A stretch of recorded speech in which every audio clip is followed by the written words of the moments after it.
Hi YouTube! Firstly, I would like to apologise for this episode being a week late. I had some technical difficulties.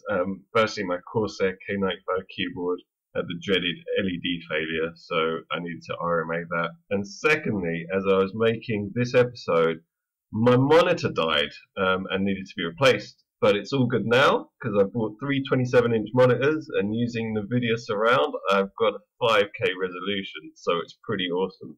Anyway, here's episode 2, so enjoy!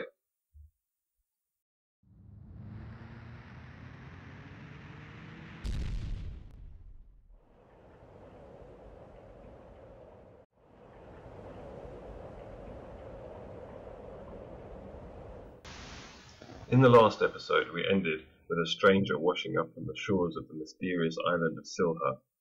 Welcome to episode 2 of the Guyver Explained. In this episode, we'll be covering the events that took place 400 years ago and how that led to the formation of the Chronos Corporation.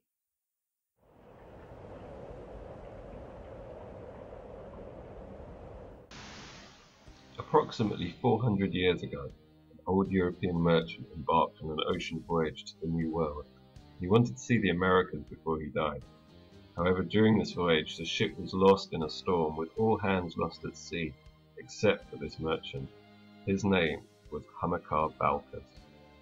Balkas washed up on the shores of Silha.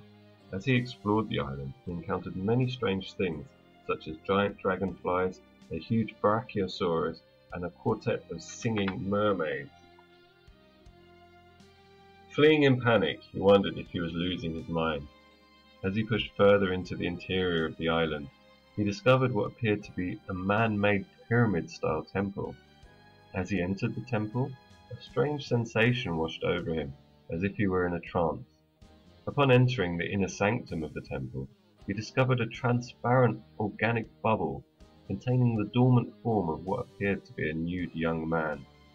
Balkas instinctively knew that this being was far more powerful than he could ever imagine.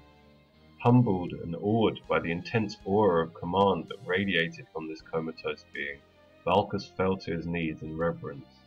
At this point, the Supreme Zoolord awakened.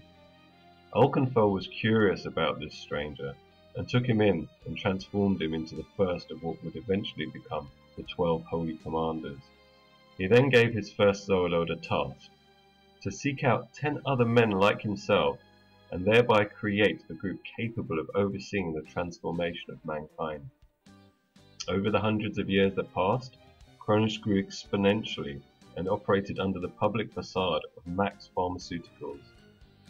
Once the ranks of zoonoids had been sufficiently filled, and operatives had infiltrated even the highest positions in governments and militaries, the stage was set for X-Day, the name given to the day Chronos would take over the world. Now, during this time, Balkas established himself as the top scientist of Chronos, and it's said that he had greater telepathic prowess than any other Zoolord, save for Alkanphel himself.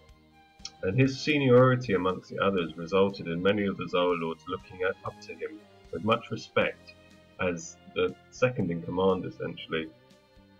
Now, before any of Chronos' grand plans for world domination could take place, however, something happened that severely impeded their plans. A zoonoid test subject escaped from one of the Chronos Japan laboratories, taking with him the 3-unit genes.